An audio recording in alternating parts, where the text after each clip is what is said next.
to LOA Today. I'm Walt Thiessen. With me today is life coach and LOA teacher Joel Elston. This is your daily dose of happy. We are so happy you decided to join us today.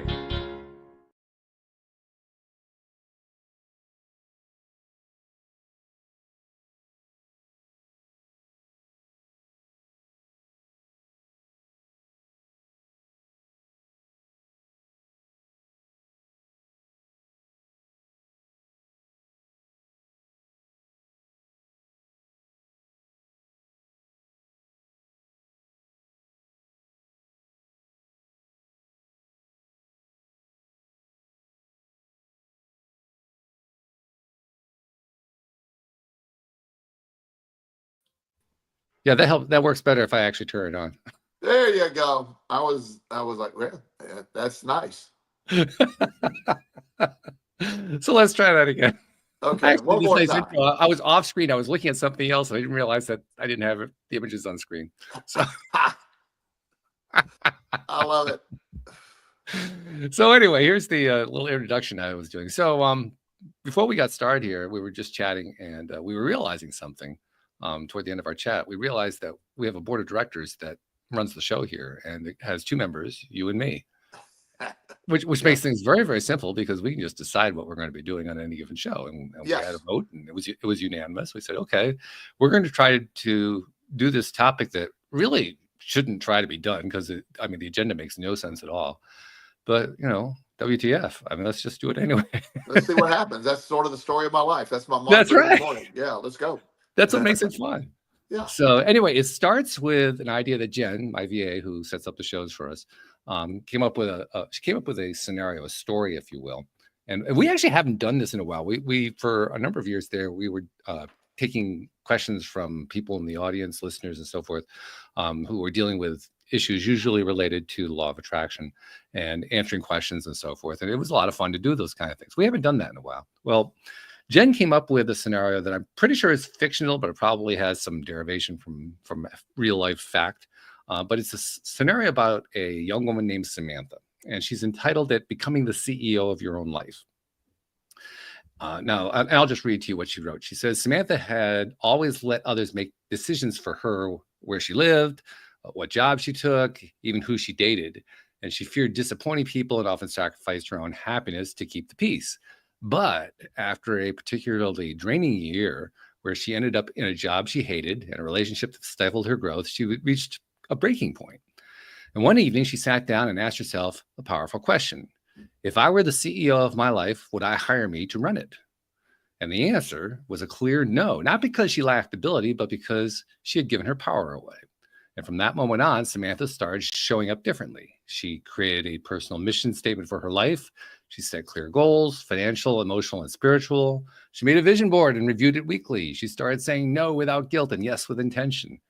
Treated her time, her energy, and well-being like valuable company assets. And within a year, she had changed jobs, built healthier relationships, and most importantly, felt deeply connected to her own inner leadership. She wasn't waiting for permission anymore. She was leading with purpose. So that's what Jen came up with as a topic. That actually sounds like a whole show, and one that we've done before. Now, to be fair, Walt, can I interrupt briefly? Yeah, sure.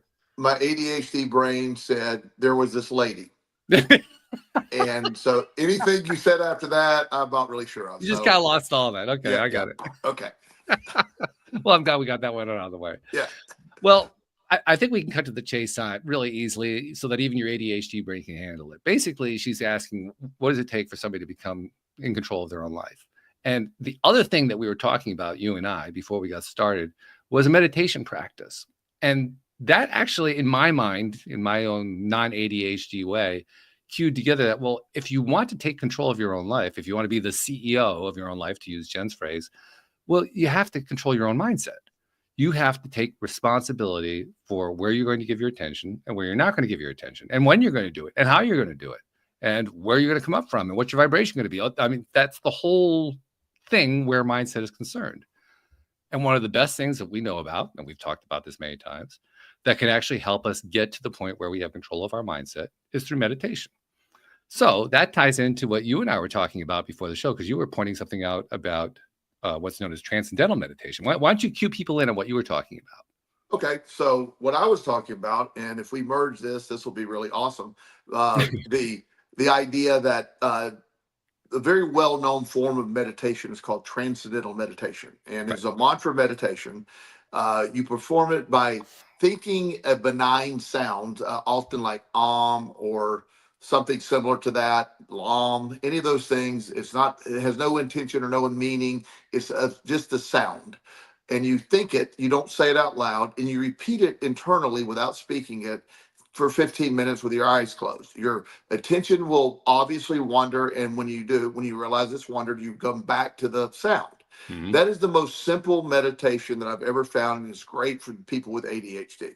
Okay. Uh, and so, if you, it sounds fantastic. There's thousands of case studies on the effectiveness of transcendental meditation as far as stress, anxiety, uh, other factors in the brain. So it's a really good technique. Right. The problem with transcendental meditation, from my opinion, is uh, what it started as, and this is in the the 50s and 60s, especially the movement. I think the Beatles, John Lennon, a lot of those guys got into it and really promoted it during the 60s, sort of the counterculture. It was pure; everybody was able to do it, and then along the way, transcendental meditation became a brand, Mm. and it's trademarked, and it's way beyond the meditation. There's also a lot of stuff that I'm not calling it this, but I've heard it called cult like. There's a lot of practices, and it's very deep. And if the training costs $1,000 to have the just to learn how to do it, and there's additional trainings for various things that could cost up to $20,000 by the time you're done.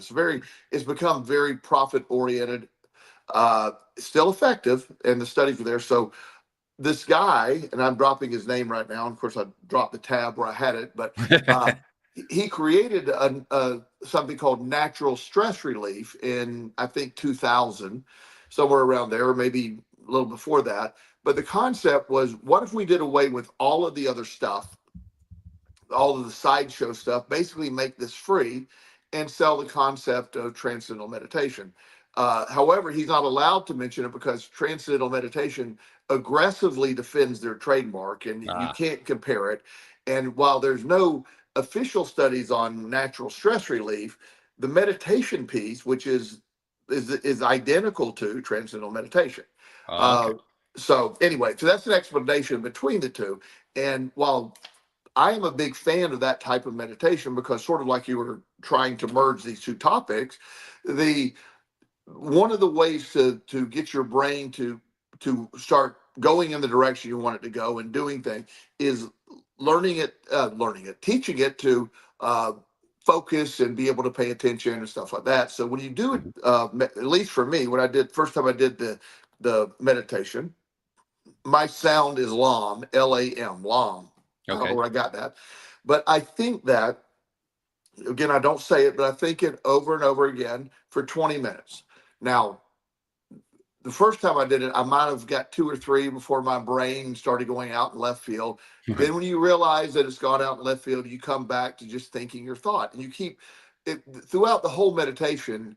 You cannot do it wrong, because you will. Nobody ever makes it the entire 20 minutes just thinking that word. It's Mm. the process of bringing it back to your sound Right. that Right. eventually gets better. So that is the simplest meditation out there. Most mindful meditations require you to not think about anything or focus on your breathing.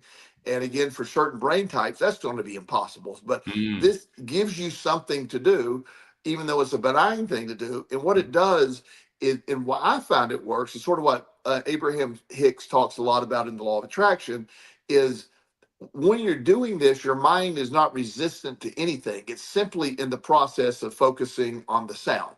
Right. And so then you're in a non-resistant state. So how do you go, getting back to sort of Jim's story, how do you take control of your life and become the CEO? Well, the first thing you need to do is stop with the distractions, stop with, Mm. the other things that, those false beliefs, and you can change those only in a state where you're working toward that, and you're able to, and transcendental meditation, or as I refer to mine, just simply natural stress release. It is a really good way. That is my meditation twice a day. Oh, 20 okay. minutes in the morning, 20 minutes at night. It's the only one that I've ever been able to do that I felt was effective for me. Um, Okay. And so again, ADHD brains seem to, and this is what I teach my clients to do. But the fascinating piece is the war that transcendental meditation has had on anyone that tried to infringe on Yeah. their process.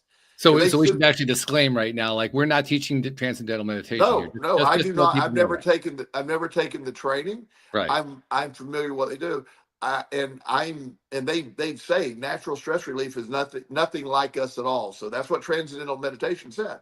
Okay. I'm saying I have discovered a meditation that has a mantra based type thing that the results should be similar to transcendental meditation because it is basically the same format, and you really can in my mind you can't enforce that. All the other stuff that transcendental meditation talks about is not addressed in this in natural stress relief meditation. And uh, I'll actually throw something else out there. Now, you tell me. I think this is actually fairly similar. That's why I'm bringing it in. I really did not realize that transcendental meditation was all about focusing on that sound. I think I'd yes, heard that, but it never really clicked in my head. yes, Not being ADHD, so I don't have that right, advantage. sure, But in my case, what I do, and this is actually something I've only been doing now for about 2 or 3 weeks or something like that. And I'm not doing it twice a day yet. I'm doing it once a day. But for about 15, 20 minutes, I focus not on a sound. I focus on a spot on my chest, about where my heart is, and I imagine light there, and I imagine mm, that light is my inner light, and I just sure. focus on that. I just imagine that light, and I just keep going back to that focus on there's that image of a light in my head. Yes, that would have a similar effect, I'm sure, because again, you're doing something. The whole point of it is to distract you from anything else. Right. That's the point. So really, whatever it is going to be. Now, the reason that these nonsensical sounds or these sounds that have no meaning, the thought was you don't need to get stuck on any concepts. You just simply are making a sound or Yeah. thinking a sound. And your brain will wander, even with your meditation. I'm sure when you're focused on light, your Oh, brain goes, absolutely. yeah, Yeah, yeah. wandering all over the place. Yeah. So when people say I can't do a meditation, you can't do this one wrong. Even if you just get Mm. one sound out, you lose your focus, come back to it. It's that's the point. And it's sitting down, it's closing your eyes, it's taking that time to do it. It has a great effect. Meditation is mysterious to some. Most people think they can't do it because they aren't able to sit still that long when they really realize that it's not about or not think about stuff. It's not about that. It's simply bringing your awareness to in this case to a sound or a thought. And when your mind wanders, and it will, that's just how that works, you go back to the sound. And Yes. it's incredibly effective. And like I said, I have 10-year-olds that have done this that do it really well. It is there's a multiple things you can talk about in this, is just the benefits, the various benefits of any meditation self-care practice. But beyond that is the fascination of how transcendental meditation is so aggressively defending their stuff Mm. and how they've monetized it in that way. And it's, I mean, I'm not against anybody free market. I'm a free market guy. So I understand that, but I just find it went from this very hippie like, here, let me teach everybody how to do it, to no, no, no. If you mention our name, you're paying us money. If nothing else, I think it legitimizes the idea of meditation. Yes, it does. And meditation is whatever meditation you do. So one of my favorite people in the world, gurus in the world, is Dr. Joe Dispenza. Yes. Yeah. He has the best information. His book, You Are the Placebo, is a Oh, wonderful. classic. It's one of Wonderful. my all-time recommended favorites. Hmm. And he also has a meditation video or tape. Lord. Now, if you ever listen to it, it is the most frustrating meditation tape anybody's ever made, in my opinion. I will agree with that. That it's Yeah, actually really not well done. it's not, because he does it again. He's a brilliant man, He is. but the speed in which he delivers the meditation is so annoying, because Mm. here is I will do this for a second before I Okay. anger myself. The space in between the space between your ears. Well, I have That's putting me to sleep already. yeah. I mean, and I can't do it long before I anger myself. So but that it's so the stuff he say is not the words that you're saying is wrong. His delivery, I find myself so frustrated that I keep trying to say, speed it up, speed it up, speed it up. And so his meditations are not effective for me whatsoever.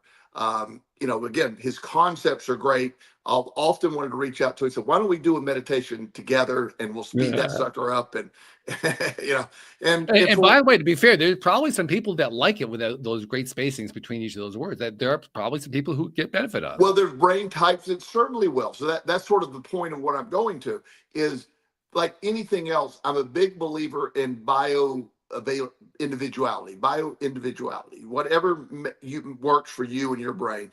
Everybody's different. I'm sure some people think those are the best things ever. These are my Could be. opinions. Yeah. These are not fact. I'm not claiming, transcendental meditation or natural stress relief or Joe Dispenza or any of these gurus that teach meditation. They work for everybody. You got to find the one that matches you. So Right. just, the idea that you sit in a chair comfortably and one of the mindful meditations where you focus on your breathing or you try to clear your mind and think about nothing, those are all good. It's just for me, they don't necessarily, I'm not able to find benefit for me in my Yeah, brain. they lost me at the moment when they said sit in a chair comfortably because I Yeah, can't even do that. I have to go lie down. I can't do it any other way. Well, I yeah, can do it on yeah. a walking meditation, but those are my only options that work for me. Yeah, and so the whole meditation is a fantastic practice, and there's tons of studies supporting the value of meditation. Though, but I really want to stress that finding what works for you is the Mhm. key to a meditation. There are countless meditations. If you look at last time I looked, there were YouTube. You've typed in guided meditation on YouTube. There was something over like 19 million videos Oh, jeez. of guided meditations. You can get lost playing those. My Yeah, goodness. yeah. So I haven't got. I think I listened to 5 of them, so I have a few more to go. Uh, but Five each, down. yeah, No. 5 down. Yeah, but it's not that it's a. But within that, so that is sort of the point. People get an idea of what is healthy or what they should be doing works for them. So they'll read about it, and then they say that must be the way to do it because that person does it. Hmm. It doesn't work that way. When I was a kid and I wanted to build my muscles, and they had these magazines back in the day with Arnold Schwarzenegger on the cover, and I was going to look like Arnold. I Oh, I was going to do remember what those. Arnold Yeah. did. Yeah. Yeah. And so I read his routines and I read all the stuff and I ate all this food and I did that. The part that didn't equate is I didn't have Arnold's genetics.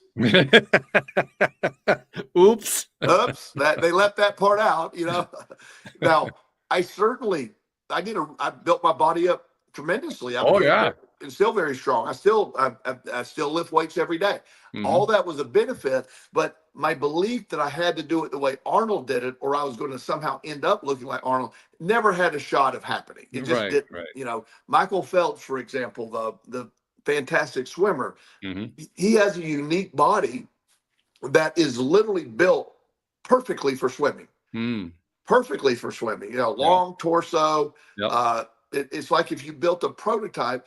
That doesn't mean that other people aren't great swimmers, but he has the huge advantage because biologically he is built to swim. It's Right. perfect. And Right. so finding, where I go with all this is finding what works for you in every category of health or life in general is what matters when you want, like every job.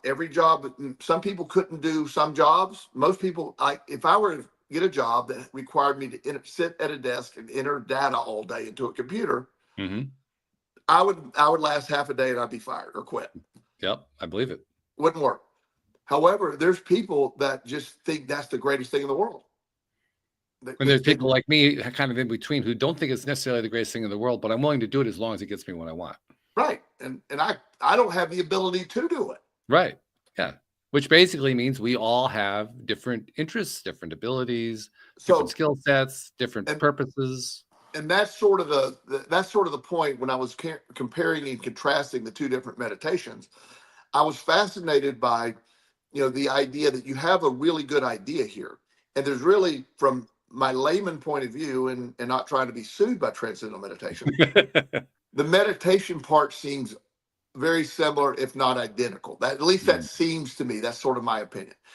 the other things they talk about, there's even a part about how he can fly, I think, and all these other things. And I'm not exactly sure about them, haven't gotten into them, uh, not familiar. But I do like either technique for meditation. It works Yeah. fantastic for meditation. And what works for my brain. Also, I believe there is no one perfect diet for every person. Everybody's Mhm. biology is different. Yeah. I with me working out like a workout, I need a lot of animal protein. I got to get a Mhm. lot of protein in a day to rebuild. I have to. I also have to have a lot of good fat. I eat a lot of eggs, as you know. Mhm. Those are the things that I shoot for. Yep. If I know a lot of people that tend to be very little or animal protein, and just depending on where they're at, everybody's Sure. biology is different, and what you're Absolutely. doing matters to how you eat. Yeah. So these are the things that as a society today, where everybody thinks that one side's right or one side's wrong, and we're always there, they're not taking into the individual. Everybody has a different perspective, and everybody has a different what is effective for them. So I use the example often, and I've used this on the show probably almost every few weeks, about my belief in crystals or lack of a belief in Right. crystals.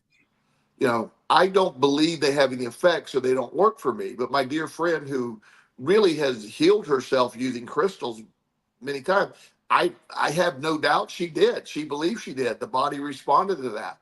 So Mhm. the arguing, or the defending of territory, or this one's right or that one's right, it really makes it such a weird place, because you're not doing it like everybody else. I live a very non-traditional life. I don't have a life like many people, which I like. I'm glad. I Sure. do I do things differently, and it's like, yeah, it's my job and my life is sort of commingled, and I love that. I work almost every day in some form or fashion. I'm always doing my research, my study, and I have there's people that would look at my life and go, why? But I have found what works for me, what makes me happy. Yeah, your answer to them, to their question of why is why not? Why not? It's what I like. So for Yeah. whatever reason, this is what I don't have to defend it. I don't have to argue over it. And so, and almost circling back to Jim's concept is, how do you take back your life? Is to live the life you're intended to live. Figure out what that is. When you're trying to go do a job somebody tells you to do, or go to the restaurant to eat, and you've become sort of that told to lifestyle. Most of culture, and this has changed so drastically. COVID had many benefits, and this is one of them. Uh, Traditional schooling, university style schooling, is at its lowest sort of point in my lifetime. Mhm. It's gone way down. People learning trades, learning other factors, learning how to do other things. It used to be taboo. I mean, there's a lot of wealthy plumbers out there nowadays. That's true. Yeah, Yes. yeah. It's They're, very true. yeah, and most of those people that become a plumber or work a trade, they have no student debt. They're able to get right to work. Mhm. They're making. I know 20-year-olds making 80, 90, 100 grand a year doing a trade. One of the things that comes to my mind as you were talking about that, and particularly with the lead up that you used, is how it is that, like you were saying, we tend to argue over things. My way is the right way of doing things. And something I've been really focusing on a lot lately is the nature of what's behind that kind of thing, not just arguing about stuff. Although that certainly is a big thing going on today. You got the great political divide, you got all the stuff going on in the news and all this other kind of stuff. But just the general tendency to be combative in those ways, to be fighting so hard for my way is the right way, my way or the highway, and so forth. And I realize that it's part of a much larger pattern that I've come to describe. I know it's one you know very well. It's one that I've come to describe as a mass case of victimhood psychology. Mhm. And what I've come to realize is that all of us, to one degree or another, experience that in our lifetimes. We Yeah. all experience that victimhood psychology. And the challenges come along when we end up staying there, when we Yes. don't grow out of it. Because we're all capable of growing out of it, and some of us do. Some of Yes. us decide to make different decisions. Some of us literally grow out of it because we go through something really challenging or really difficult, really painful. And others of us just stay there. And it almost doesn't even matter how painful it is, we still stay there. So, I mean, it's quite the pandemic was nothing compared to this, as far as I'm concerned. It is so widespread. It's literally everybody's infected by it. But by the same token, despite the fact that we're all affected by it, we're also affected by the fact that it's up to us. Yes. I mean, we The, can call ourselves victims all we want, but at the end of the day, it's up to us whether we remain victims. well, And so and if I take that same concept and I expand it out to what Jen was talking about, the concept of being the CEO of your life, I think what I'm aiming for there is the way to become the CEO of my own life is to give up my victimhood status. which would be my stance. And I also argue that another person might not be their freedom or their CEO explanation. It's just, I personally think that is the answer. I do. I get very annoyed with the culture of victimhood right now. It's pervasive. It is. I see our young people all the time on Instagram. They list their diagnosis. They list these things that, like, on their profile. It's like, I'm bipolar. I'm this. I'm that. It's like a badge of honor. And I'm Mhm. very pro mental health. Obviously, that's what I do for a living. Right. But the idea, I don't want anybody to label themselves. I don't want anybody. Why would you put that out there? Like somehow, I saw this. This is a clip today, and this may get a little controversial, but I don't mean it to be. We're good at that. It's okay. Yeah. It's no problem. So this is a young man that's customer service at Delta Airlines, Okay. and he was very calm, and he was speaking to this person who apparently was transgendered. And when he was speaking, and the guy's filming it, trying to set this guy off, and the guy was being very patient. He's trying to explain what's going on with the flight, and he never lost his cool. The customer said, he goes, "You misgendered me," and he goes, "I apologize. That was not my intent." He goes, "But you still did, and I'm still harmed." And he goes, I apologize. That's not my intent, but I have a long line." That he said, "Well, I don't know what remedy we have." And they did this for a few minutes, and the guy never. He said, "Sir," which he misgendered him again. I was But just going not to say, which one is it? I don't Yeah, know. yeah, yeah. And he said, "You misgendered me again." He said, once again, I apologize. I'm not intentionally doing this, but we have a long line." And he goes, "I also have the ability and the authority to remove you from the line, and you will miss your flight." This is apparently 3 days before Christmas, because he said Ah, it's 3 days before Christmas. He said, "So can we please move forward, and we can maybe address this later? You can deal with the company later." The guy never lost his cool.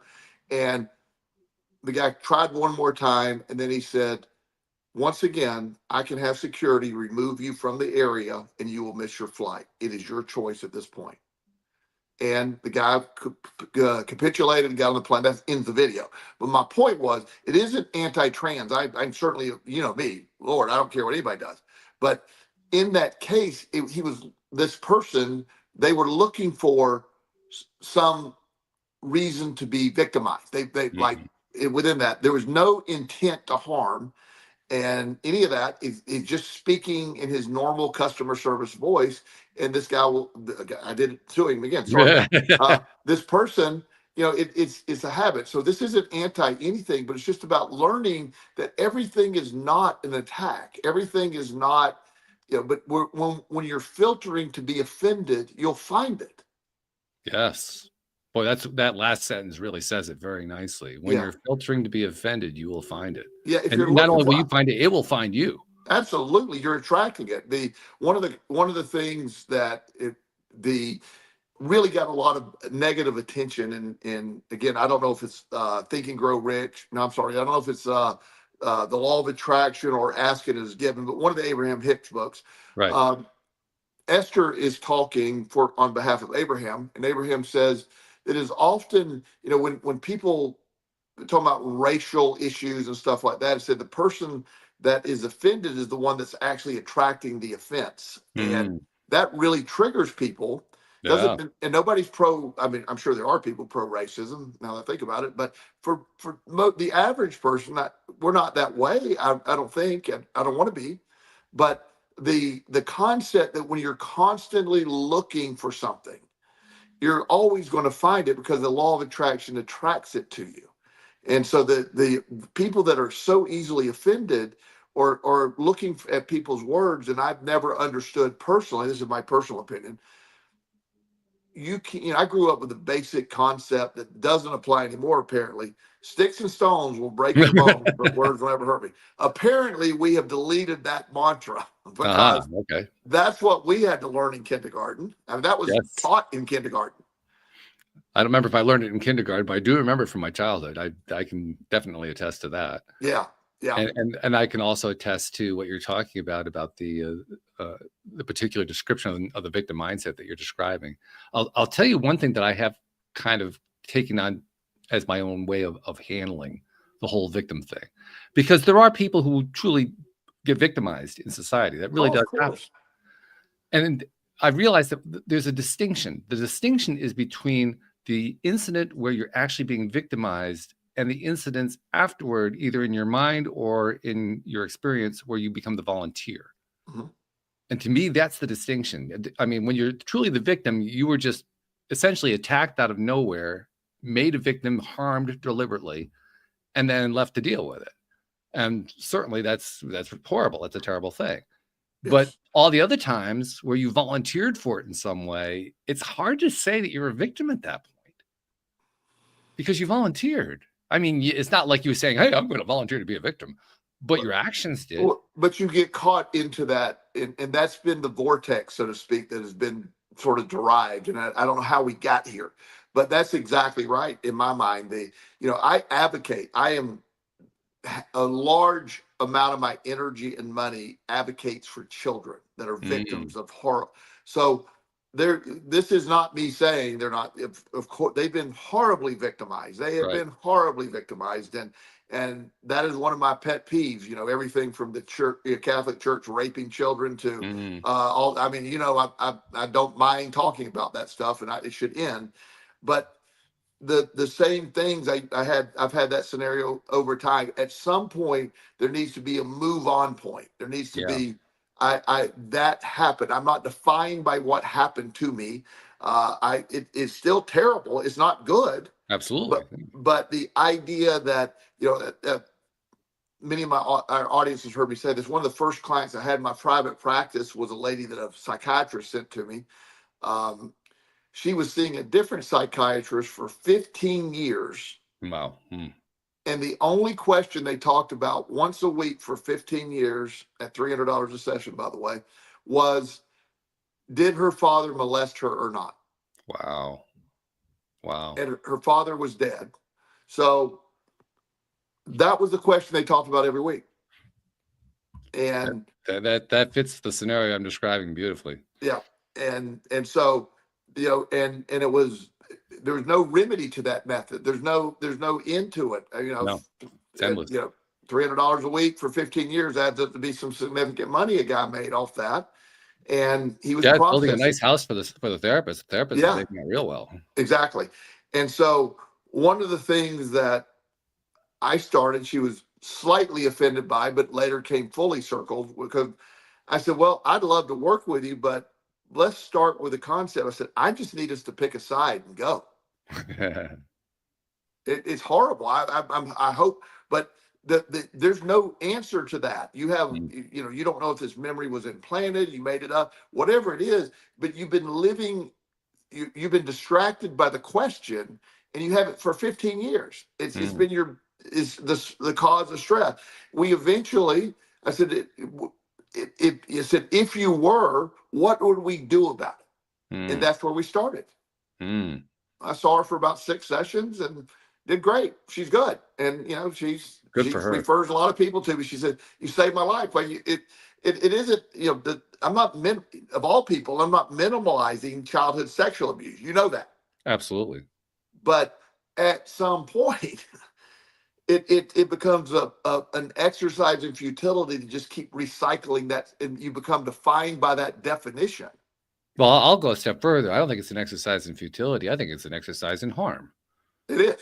Basically, just paying $300 a week to be basically forced to replay the horrible memory of being abused, so that your subconscious mind, which can't tell the difference between what happened and what you're imagining happened, basically force it to relive it over and over and over again. Yes, and That but that strikes me as being abuse.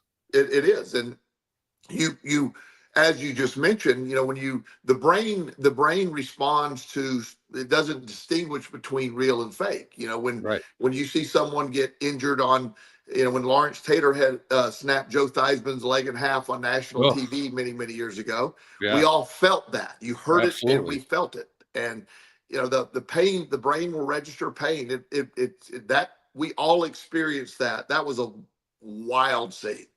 I'll never forget it. It's been, how many years has that been? And it's never left I my mind. guarantee Lawrence Taylor would never forget it. He freaked out. He talks about it. He said He because does. he jumped up and down calling the people over. He Right. he He he said knew. that was terrible. Joe Theismann obviously will never forget about it. Yeah, absolutely. I mean, but there's however many millions of people watching that Monday night game Oh, because it was Giants Redskins, a great yeah, game, yeah. and it stuck with us because it's there. So when you see something, you hear something, that becomes reality. So it gets stored in the subconscious brain as true. So that whole point with this lady, she's an incredible person, but she was stuck in that vortex. I keep calling it that because that's what it just sucks you in. Mm-hmm. Mm-hmm. And being able to be free from that, and when I say I met with her 6 sessions, we met with 6 sessions about processing it.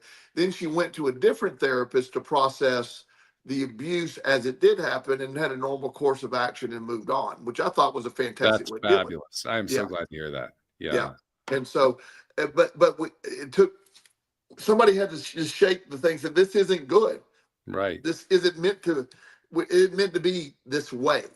Yes, And exactly. and so Exactly. that becomes the process of everything that we're talking about, whether it's the life in general is all perspective based. Your reality is based on your perspective.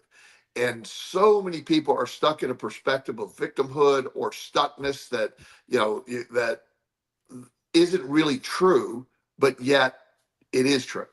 So let me try to tie this back to our original topic. The topic started off with Jen's scenario where she was describing you're the CEO of your own life. Would you hire yourself? Yada yada.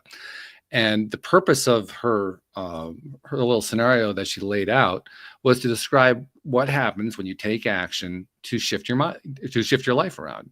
When you Right. do, you can actually produce fabulous results. And Sure. she's absolutely right about that. One of the things that stops people most often, I would say, from having success with that kind of thing is when they get stuck into what we're calling a victimhood psychology, where they keep replaying a pattern over and over again that harmed them at one point, but now they just keep doing it for often for good reasons. They think that this is therapeutic, or they think that it's good to revisit it, or whatever the justification is.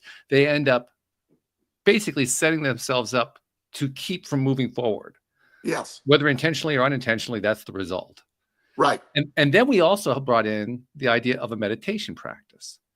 And I think this actually ties the whole thing together, because the meditation practice is a way of diverting our attention and getting control over our own minds so that we can decide what we're going to focus on.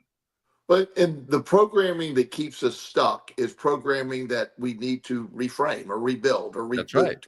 And that's exactly what you're talking about. The narrative, the narrative that you're stuck, or the narrative you can't do something, or the one of the more fascinating things that I've done, I observe both male and female that just keep choosing the same character, different names and different people, but the exact same people that keep it. It's a fascinating thing that I just watch happen. I see it every week. On some level, like, okay, well, this guy, I broke up with him because of these reasons, and then 2 weeks later, I started dating this guy. Yeah. By the way, he has the exact same things. Yeah. Yeah. It's like, you keep saying you don't want it, but you keep going back to it. So why are you attracting that? So you become the CEO by whatever methods you do, but also what is serving me, an inventory of what is serving me and what is not serving me, and a sort of a fearless account of what do I do with this? Why do I keep attracting the same type of situations? Jen was talking in her scenario about the CEO who wouldn't hire herself because that CEO realized that the job being done by the person that he wouldn't hire or she wouldn't hire was insufficient for taking charge of their own lives. Yes. And that's really what we're talking about where this psychology is concerned. Yeah. It's the psychology of a person who is essentially saying, I am the victim of my own thoughts, my own experiences, my own behaviors. I have no control over any of it, and therefore I can't move forward. Right.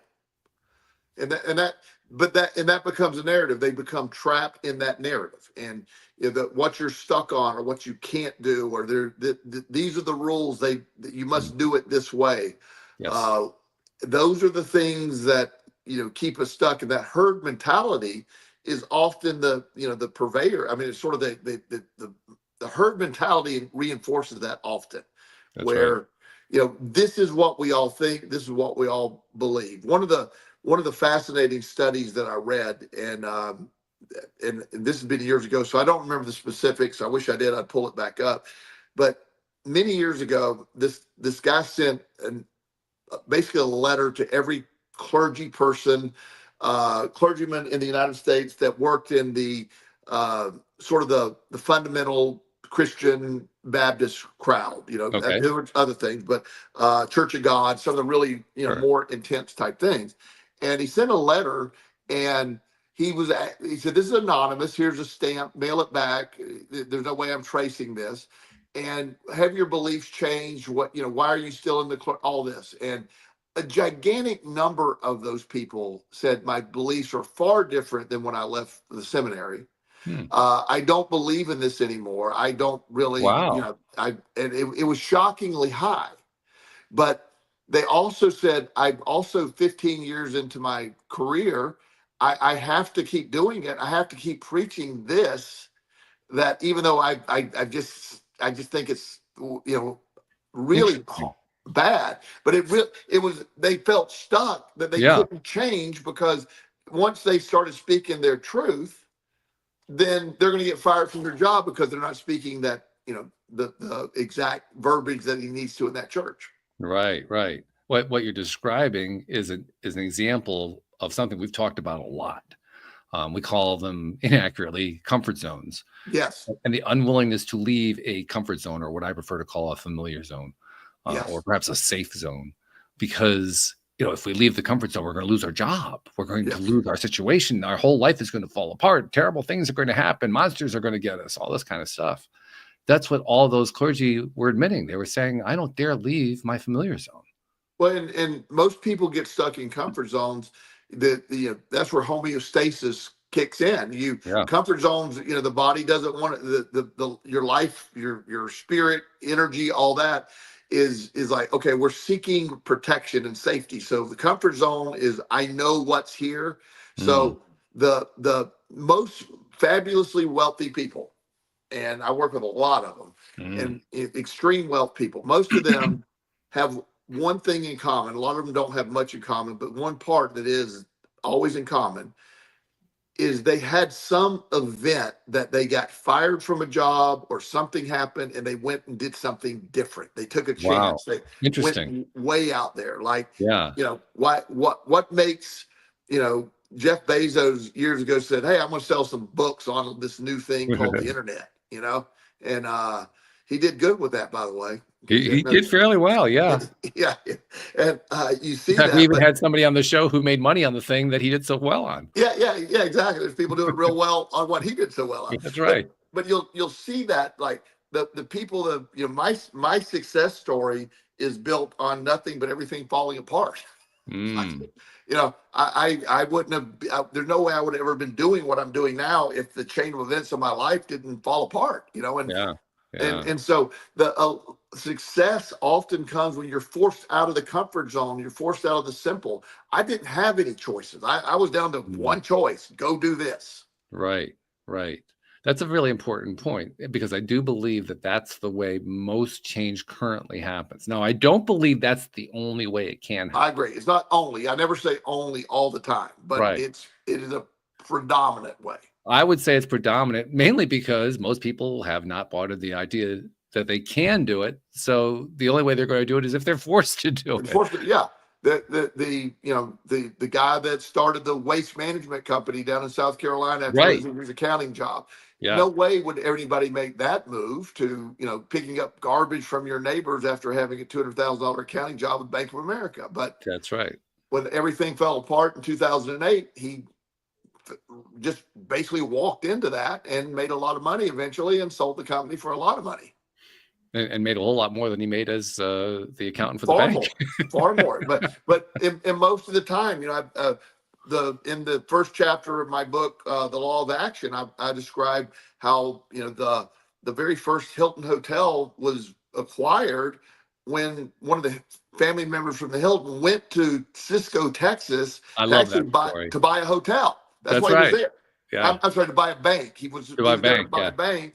Yeah. Ended up buying a hotel. His Because family he was, couldn't get the bank because the bank wasn't available to him. yeah. The bank wouldn't sell, but the hotel was for sale. So he ended up buying the hotel, and he totally failed in his mission to buy the bank, and ended up making one of the most iconic brands and hospitality ever to exist. Yeah, his name was Conrad Hilton. I mean, just Yeah, amazing. yeah, Absolutely amazing story. But it's yeah. amazing also how often that kind of thing happens. I But mean, that's when the law of attraction, that's when the universe is conspiring. That's where all of yeah. the stuff we believe in comes into play. But it's when you sit there and there's nothing wrong with any of this. Everybody does what they want to do. I'm not critical of anyone. Mhm. So there's a lot of people that say, look, I just want to play it super safe. I want to Mhm. do this. I want to go do that. And they go do their 30 years of the company. They retire, and there's nothing wrong with that. Nothing. No, it's zero. It's the idea that, I know a lady that she was a teacher for like 40 years, Mhm. and she was great at it. She was fantastic. Her identity was being a teacher.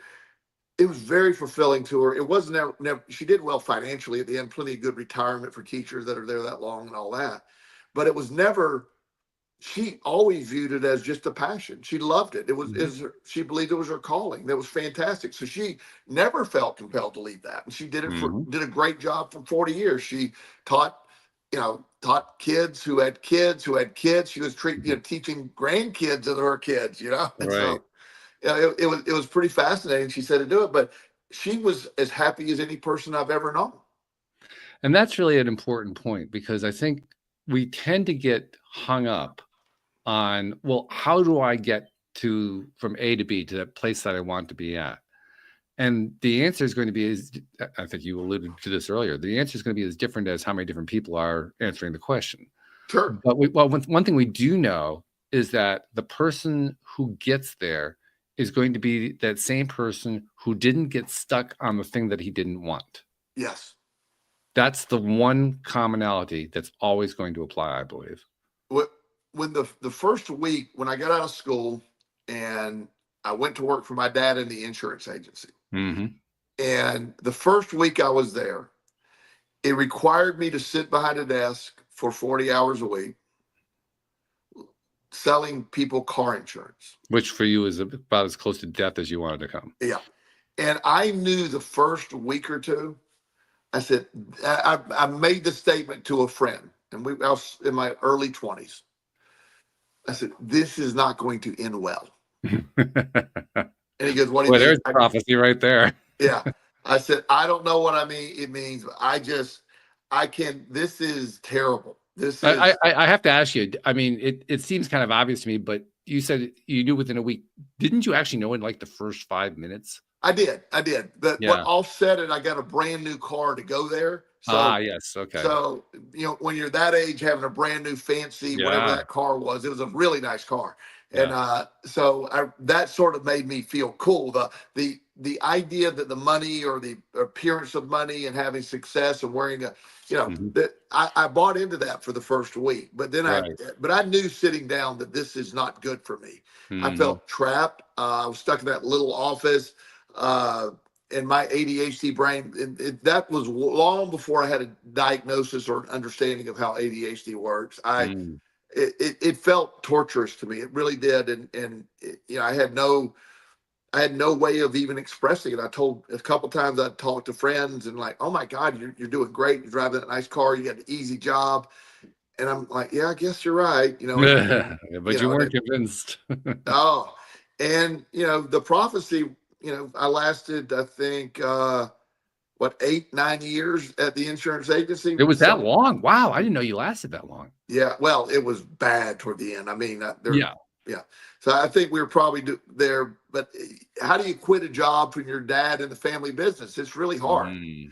And my Yeah. gambling was bad for a few years before it was discovered. Mhm. So, when I say that, my gambling was getting real bad about year 4, year Oh, wow. 5. So you managed to hide it that long. That's a Yeah. long time. Yeah. Well, it like anything else, addiction is progressive. So in the Yes. beginning, I was just spending my money, and actually in the beginning, I was winning pretty good, and so I was able to distract from the obnoxious job by partying all weekend, going to Vegas, doing these fun Right. things. So it gave me a really cool feeling of a life. Now it obviously wasn't sustainable, and then Yeah. when I blew through all my money, then I started taking company money, and that's when the Mm, whole thing escalated. right. Yeah, that's when the whole thing falls apart, which totally makes sense. It points to something else too that I wanna bring into the conversation. You experience this, I know, all the time because of the nature of what you do. You're a life coach, and previous to that, you were a therapist, licensed therapist. You encounter people all the time who it's really almost painfully obvious to you what's going on with them, but they can't see it themselves.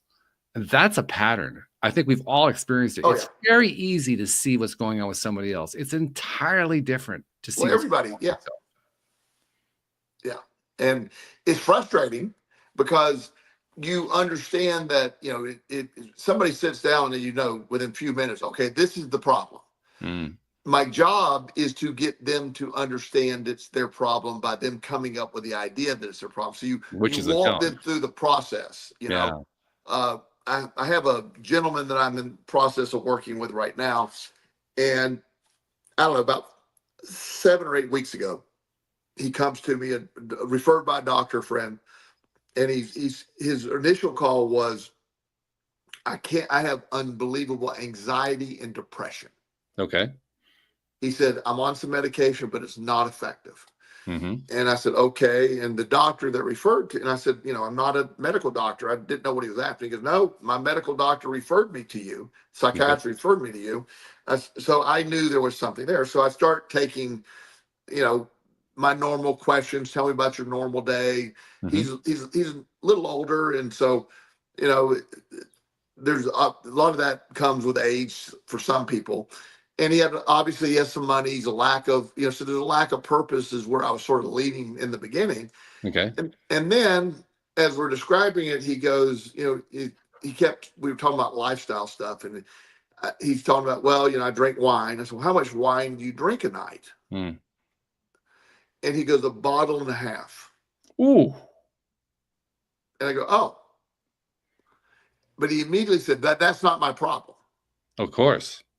And I said, well, has anybody ever told you that was your problem? He goes, yes, everybody tells me that, but I'm sure it's not my problem.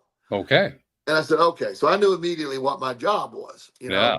like, the, so after a session or two, he was very defensive about drinking. He said, I'm not going to stop. And so finally I just had to say, okay, so here's the deal. Your depression and anxiety, if it is not from the alcohol, which it is, but if it's not, but it is, if it's not, I did that 2 or 3 times. Did you really? Yeah. If it's not, there is no way for us to diagnose the cause without you stopping drinking or cutting way back on drinking so we can Ooh. figure out what that is. Ooh. So he said, well, that actually makes sense. I said, so if we have a choice. We're at a fork in the road here. By the way, anybody listening that somebody drinking chronic alcohol, you never have them stop drinking cold turkey. They have to be tapered off of that. That could kill them. So Mm, I just put that disclaimer out there. I don't know why, but thank that's you. very dangerous. So I told him that what we should do is start cutting back on the drinking, and then see we can start tracking where we get to and see if it's improving. And how we came up with a rating scale for his sleep, his anxiety. He'd wake up in the morning, his heart was beating really hard, and he said, I think I have a heart problem. I go, you have a problem that's affecting your heart, but it's not the heart. It's, again, it's a bottle and a half of wine every night. It just, you can't get past that. So we're in the middle of him tapering down so we can diagnose what his anxiety and depression is. Mm-hmm. But ultimately, when he gets down to none or very little, he will realize that was the problem entirely the whole time. Sure. Yeah. So Yeah. basically, you're leading him to come to the conclusion himself, which is That's how what you do coaching it. So is. if he came in hell bent, this is it. So I can't make him do everybody else in town. So the doctor that sent him to me goes, you're a miracle worker. I never would have thought of that perspective.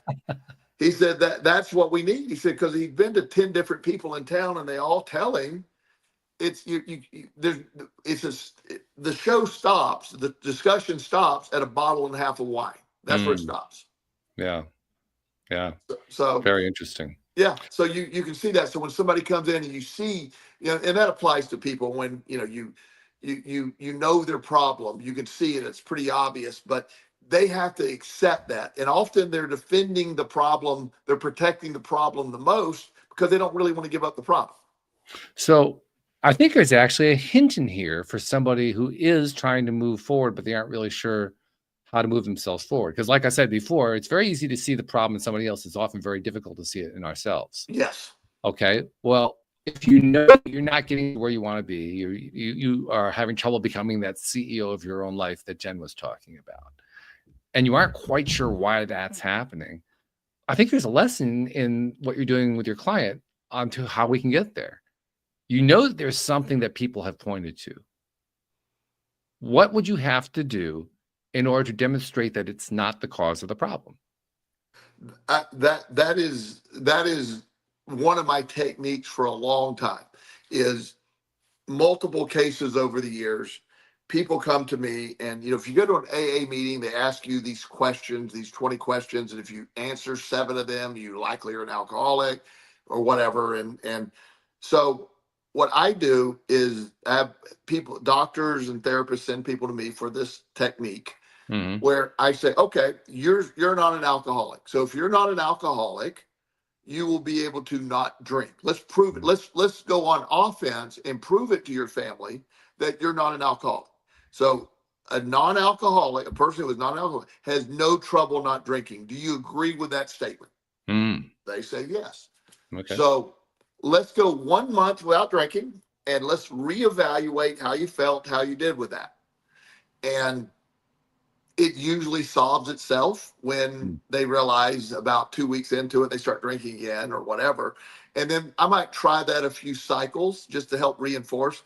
But that's the most effective technique. So someone in denial of their addiction, say, okay, well, let's just stop it then. I love that. Yeah. So Yeah. if I want to apply that same technique to myself, I'm struggling with having control over my own life. To use Jen's example, I'm a people pleaser. I am living my life, according to what my family or my associates or my friends think is the right person to date or the right career to have or the right career path to be on or the right school to attend or whatever. And I'm miserable and I'm not happy and I don't know what to do to turn that around. And every time I do try to turn around, I get stopped. Yes. Well, it's probably safe to say that whatever my situation is, other people keep saying it's this one thing that's causing it. And deep down, I say to myself, no, that's not it. So we know what the thing is that we need to test against. Yeah. I call that contrast therapy. I made up that term. So I like that. yeah. So what you do is exactly that. You become devil's advocate. That's the way to do it. You like, okay, I don't think I'm an alcoholic. People think I'm an alcoholic, so I'm going to quit drinking right now to prove them. And either you quit drinking and you're not an alcoholic, or you realize you can't. Then you take action steps to equate that. Or if you're stuck in the habitual, one of the things. There's this lady. She used to work for me a long time ago, and this isn't judging, but it's just an observation. I'm not her therapist, but she worked for me, and she was dating this guy who was significantly younger than she was, and he was an addict. And he's a really good-looking guy. She made good money. She's a nurse. She had a lifestyle, and she asked me, what do I need to do? And I go, well, he's an active addict. You need to, not much you can do. You can quit enabling him, giving him the money to buy it, but you can't fix this. So eventually that relationship fell apart because he couldn't get his addiction under control. Within a week or two, and she was always posting relationship stuff on Facebook. Very here's all this stuff. She found another guy, looked very similar, had different issues, and she could not go a week or two without having a guy. It just drove her, and she would just keep going and going and going. Since that time, she probably have had like 6 or 7, maybe Wow. 8 serious relationships, as she calls them. Yeah. And they keep ending with the same result because she keeps attracting the same guy, as we talked about earlier. And it's like her inability to be alone is her problem. So when she got frustrated one day and she called me again, she doesn't work for me anymore. It's been years ago she worked for me. She said, okay, I know you know the answer to this. I go, what? Of course I do. I know everything. I said, so your problem is not, it's different than some people's, but your number one thing is you have to have a man in your life. You don't feel human or satisfied unless you have a man in your life. And you're willing to make great compromises to have any man instead of finding the man. Yeah. You cannot be alone. And she said, well, I don't know if that's true or not. I go, it is. But I said, so we'll use the strategy. Why don't you, this is after a break, why don't you take 6 months off get off the dating apps, just, do self-care. You said you want to lose a little weight. Why don't you get to the gym, do those things, and then we'll reevaluate. She said, well, that would be easy. Okay. 2 weeks later, picture of her and her new boyfriend at a restaurant. And so I didn't say anything, but I did like the picture, just to let her know I did see the picture. Yeah. And so she texted me, she goes, shut up. And she did another cycle. And I don't know where we're at in that cycle. I haven't heard from her since, but it's just, and she's going to keep repeating that cycle. So the devil's advocate, the contrast therapy or whatever, you want to be, if you don't think you can do these things, prove to yourself either you can or you can't. Use those strategies because they're very effective. I think the key element in there is that they're effective if you choose to use them. Well, of course. With anything. Well, it's more than in a course. I mean, my ex-wife, Louise, was a therapist for about a 10-year period. And one of the things that she talked about a lot was how she would she worked in a what they call a family service agency where the court-ordered people would come to do their court-ordered therapy, which really isn't therapy because they don't want to be there in the first place. Exactly. It's not, That's the point that I'm raising here. So she'd get somebody who was an alcoholic, and the alcoholic would appear before her and say, well, I'm on the wagon now. I've been on the wagon now for quite some time. And she'd say, oh, really? How long? He would say, well, since this morning. Yeah. Well, I mean, that just kind of illustrates it. You have to decide, I'm going to do this. Well, and people, they often signal their problem anyway. Well, one of the weirdest sessions I ever had, and it blew me away, is so this guy comes in, he just sets an appointment, texted me, we never talked. He said, I need an appointment. When can I see you? I said, what's this concerning? He said, I'll discuss it when we meet. Okay. I said, okay, great. And he's not the only one that ever did that. Sure. I appreciate that. I don't want to waste a lot of time. Let's go. Absolutely. And so he walks down, we do our introductions. Hey, how you doing? Blah, blah, blah. And he said, before we begin, I need to make it clear that I do not beat my wife. Fair enough. Okay. So I had on my mental image pad, I don't write down things, but I wrote down mentally, beats his wife. I mean, he did make it so difficult for you to diagnose him. I'm telling you. Yeah. And so as I'm sitting there and hearing all this, and he gets around to the point why he beat his wife up. Mm-hmm. He gets around to that, but of course it's not his fault, and he doesn't beat his wife. That's right. So I said, so she was deserving of that ass whipping, is what you're telling me. And he goes, well, basically, yes. Okay. Said, I said, well, that's still a felony, and it's you're not going to get the sympathy from me. any person, any man that, and again, this might sound in today's age, I don't know if you can say this or not, but any man that beats a woman deserves to be in prison. In my mind, you can't do that. It's unacceptable. Domestic abuse between anybody is absurd and needs to stop. And you're not going to justify it as having a reason. Nobody deserves you to have your hands laid on. That's it. Period. And him and I didn't. He only attended that one session. When I would think that would be pretty much it for him. Yeah. Yeah. I just went on. I said, the reality is, I think, she said, well, she hasn't called the police. I said, well, I'm not allowed to call the police. If she were a child or, something like that, I'd be all over it. I said, if I had an option, you'd be in jail right now.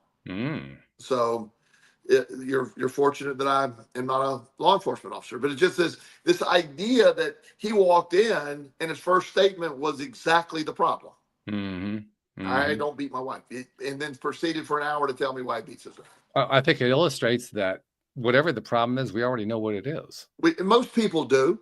In fact, if I really like one of my friends, she's hilarious. So we work out together. She's hilarious, and she's younger, and we're just really good friends. And her love life, she's very attractive, and her love life is so all over the place. And it's hilarious to hear her talk. And she's like, after she breaks up with one of these guys, she said, well, I knew there was red flags in the beginning. I go, but yet you continued. So one of our hobbies is, you said, I went out with a guy last night.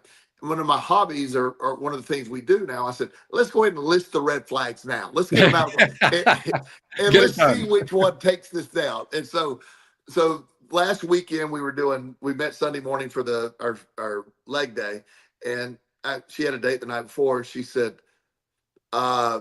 he was very, I said, what were the red flags? He said, well, he talked about his ex-wife constantly. I said, that's not it. And he said, and he was afraid to go to certain restaurants where people would see us. Oh, lovely. And I said, well, that one's good. That one's good. There's a reason. And I said, I'm voting right now that he's either not divorced or there's some reason that he's afraid you're going to be seen in public. But so I'm saying, I'm going to go with he's not divorced. Maybe he's about to be. And she goes, I don't know. It seemed like it was authentic. And I said, okay, we'll see. Sure enough, like the text yesterday, I got a call from his wife. Okay. Yeah. Yeah. You got a call from his wife. Yeah. It's amazing how this stuff works. Yeah. So no, it's funny, but like you said, it signals. Most of us know what's wrong. The problem is we're baffled of how to deal with it. Well, hopefully we've given at least a few cues on how to deal with it. I mean, that's what we always try to do with these shows anyway. But I like the one that you came up with today, and apparently you use it a lot. This is kind of like, I'm calling it a reverse psychology. Yeah. Yeah. It in a sense it is. It's sort of like, okay, if you're not an alcoholic, that's easy. Let's do that. Let's not drink. Yeah.